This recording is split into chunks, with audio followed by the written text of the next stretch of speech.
Hello, and welcome to the Classic Car Weekly podcast. I'm your host, features editor Chris Hope, and joining me today is our editor, David Simister.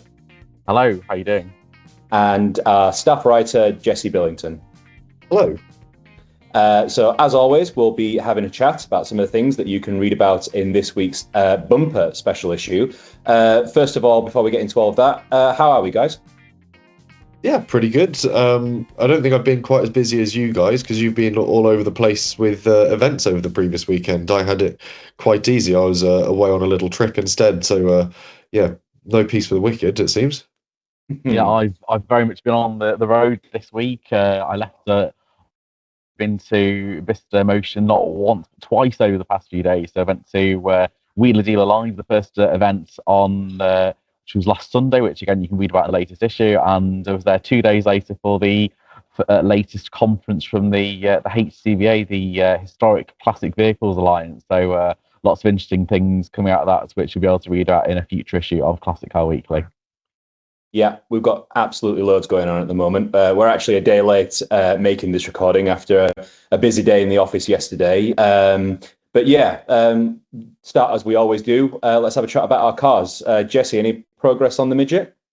The cylinder head's finally on, so built up the valves with fresh springs, collars and collets the other week, and nipped up sort of a few evenings this week just to get head studs in, gasket down. Then last night spent about an hour just sort of getting the head on and torquing it all down properly. So we now have pretty much a complete actual sort of long block. It's now just a case of rocker cover going on. Oh, I've got to lash down the rockers, get the sort of tolerance and play on those set properly, and then cover on, build up the manifolds and drop it in. So we're tight schedule, but we're still just about on time with this. So it's a progress is good.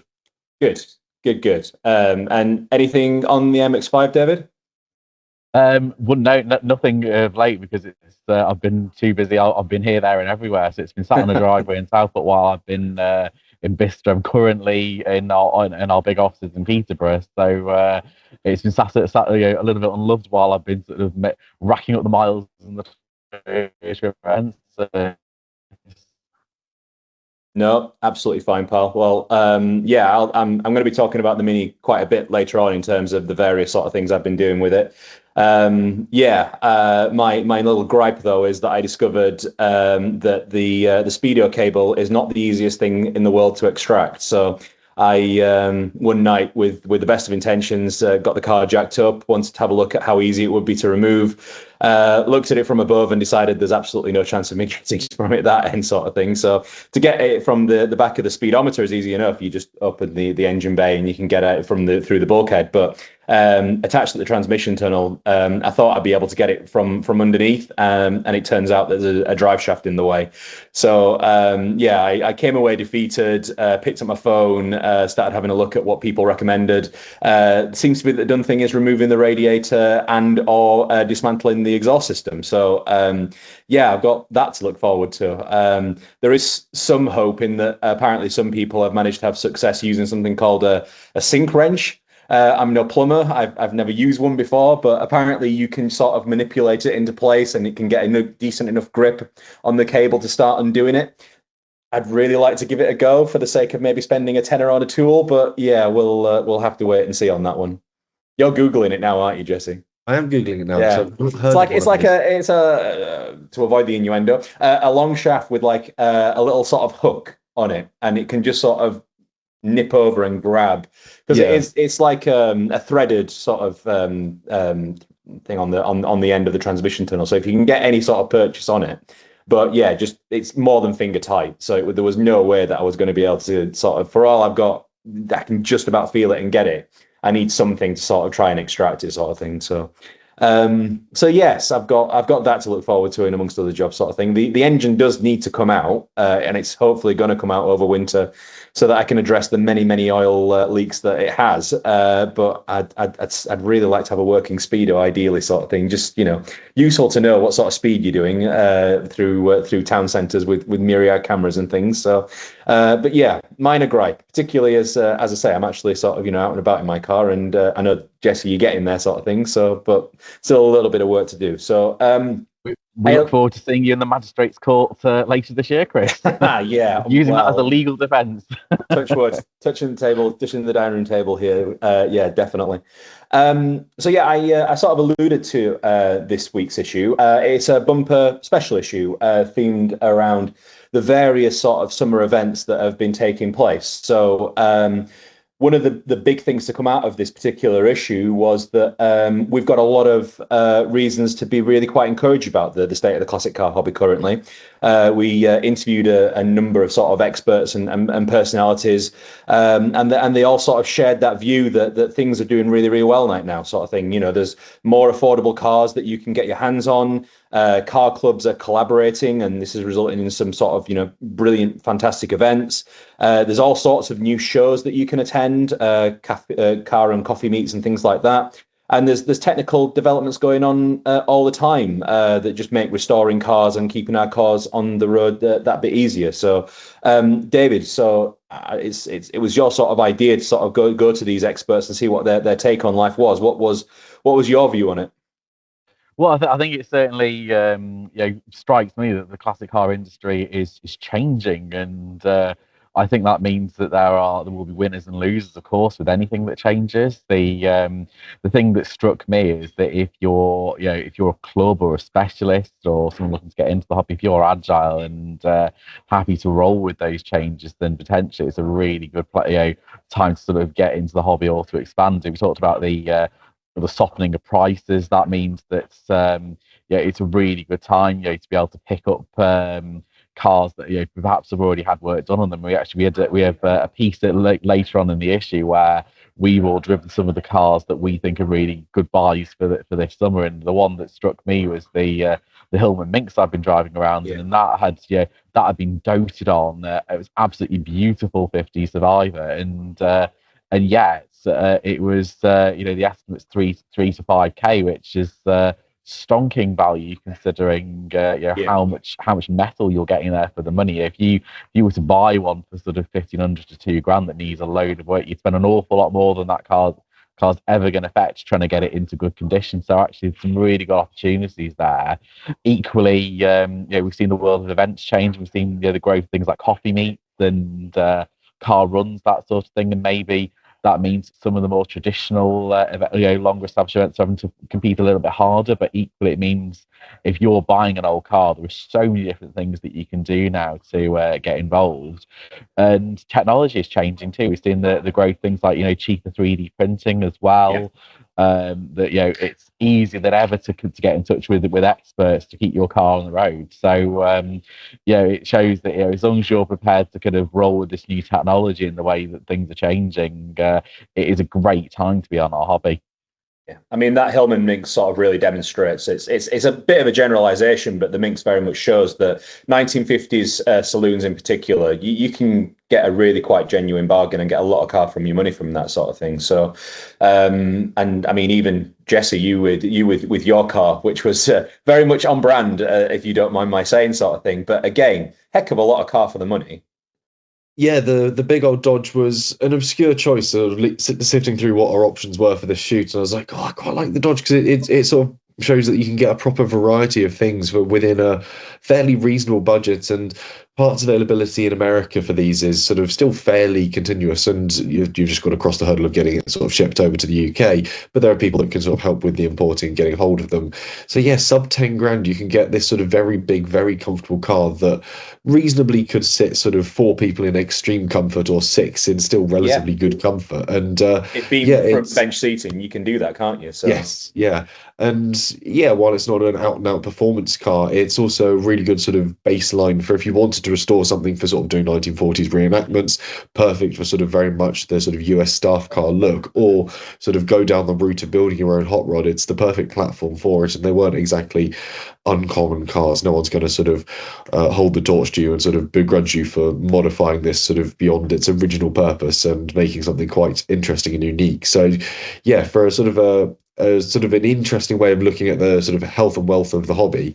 The fact that you can sort of pick up these slightly more sort of obscure and unique choices for good money, and the support's out there, and the shows are out there to support it. You can take it along to any number of events, and it will sort of certainly draw an eye and sort of turn a head. Oh, yeah. Go, what's that? And sort of, yeah, there's going to be questions.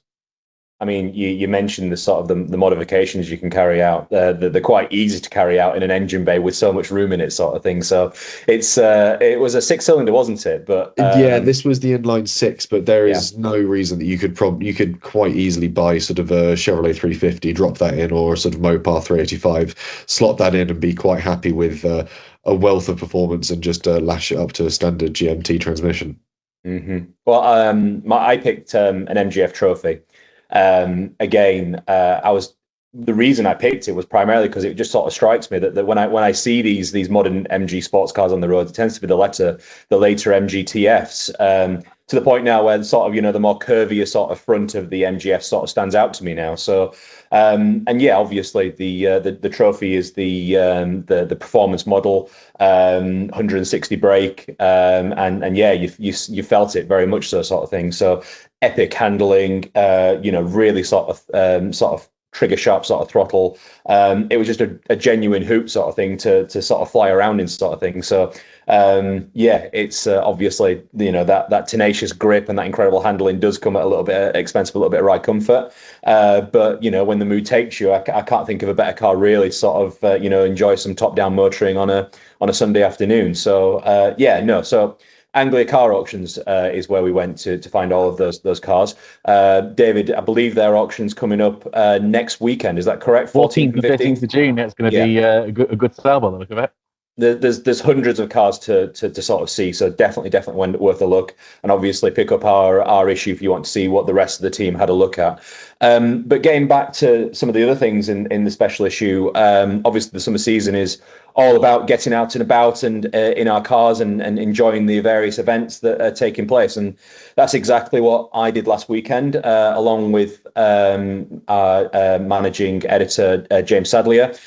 We took part in the London to Brighton Classic Car Run in my 1960s Mini, and yeah, really brilliant event. I mean, Jesse, David, you've all sort of done this event before. It's been going a number of years now, organised by pop-up car shows, and yeah, I mean, you guys sort of sold me on it. It sounded like it was going to be a really sort of incredible event. I'm disappointed to say this is the first time I've ever been to Brooklyn, so it was nice just to be able to sort of tick that off my list and go to Brooklyn's museum and have a look at that, get the obligatory shot of my car parked next to Concorde.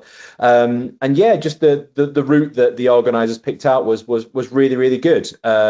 It's a tulip route book, and it was really sort of easy to walk, to understand. Halfway point at the Rural Life Museum in I'm not sure where it is, so I'm not going to guess. But yes, it was in Surrey is all I kind of remember, sort of thing. But yeah, and then we from there made our way down to Madeira Drive, and yeah, I was genuinely in shock about the number of people that were there to sort of, wave and say hello and sort of say, I owned one of those. In fact, I had an incredible story about a couple who had a Mini and in their formative years used it for tooling around Portugal. So yeah, some really sort of nice warm memories there, sort of thing. And it was really nice to have, really quite humbling to have so much positivity around my car and inspiring so much positivity. So, but yeah, really fantastic event. Absolutely recommend people look into it, sort of thing. So yeah, but David, you were busy as well. You mentioned the Wheeler Dealer live event at Bicester Heritage. What was that? That was the first time that's taken place. Yes, this is a brand new event hosted by primarily by Mike Brewer and Mark Priestley, of course, the host of Wheeler Dealers. Quite an interesting event because it's very focused on the buying and selling experience. Obviously, we had the tie-in sale auction that was held by Classic Car Auctions. There's some really good positive results from there. We had a live stage where Mike and Mark and Anton said they were sharing their top tips on buying and selling classic cars, the classic car displays. It's quite an interesting event. And the thing that struck me as well was obviously this was the first really big public facing event at Bicester Motion since that dreadful fire a few weeks back. And I think there were some conversations about would it be appropriate to have the event so soon after that tragedy, and I think the general feeling was that it was a good thing for that to go ahead. Certainly, they used that event. They had a very poignant 3-minute silence in memory of those who lost their lives trying to fight that fire, and they used the event to raise funds for the firefighters charity and the family of David Chester, who very sadly lost his life there. So I certainly think it landed well. It was a really nice tribute and a good way to show that Bicester Motion, which obviously is a hugely important part of Britain's classic car movement, is very much still open for business. It's getting back on its feet after that dreadful event, and it was great to see sort of the enthusiasts and the movement showing as much support as they did, really. So I think it went really well as an event, and I'm looking forward to seeing that event. The one thing that struck me was how Bicester Motion is a massive venue. They could easily scale that event for next year and make it even bigger again. I think it's a good format for a car show. Again, we're talking about sort of different formats for things earlier on and innovating in this industry. And I think this it certainly has potential for doing something bigger and better for next year as well. Cool. What sort of cars were on show? Was there a particular sort of era that seemed to be more prominent than others, or did it have a slight performance bent? Or I think it was more. It lent more into sort of the modified cars as well than perhaps some of the more standard shows would have. So certainly, if you're used to, I mean, they did certainly have things like there was a lovely Ford Zodiac there, and plenty of sort of MGBs and sort of more traditional classic fare. But equally, if you're more into things like sort of things like Focus STs and RS Audis and things like that as well, that was quite well represented, which I think is probably the right thing to do, because again, it was a show about the classic car market, and those kind of cars, they form increasingly a big part of the market that we cover. Yeah, absolutely. I mean, looking back to the London to Brighton classic car run, there was tandem events going on with that. So there was a dedicated run for kit cars and also modern classics. But I mean, it was the better part of sort of 100 miles, I think, in total. But that didn't exclude certain cars from taking part. In fact, the oldest car to take part in that event was a 1911 Ford Model T that definitely got the biggest applause as it rolled through into Madeira Drive. But yeah. You could sort of take this event in your pace. What I really enjoyed was that halfway point. It was almost like a constantly changing sort of car show. Cars were arriving and leaving all the time, sort of thing. So I actually lost my Mini at one point because the Morris Minor saloon that I'd used as a point of reference had disappeared, and then there was a VW campernet part next to it suddenly, sort of thing. So it was not only hiding it, but for a moment I thought I'd managed to lose my car, sort of thing. But and obviously, Jesse, you had a rare weekend off. I must admit, there is very few sort of weekends where you're not doing something that's car show related, but you actually had a bit of a break this time.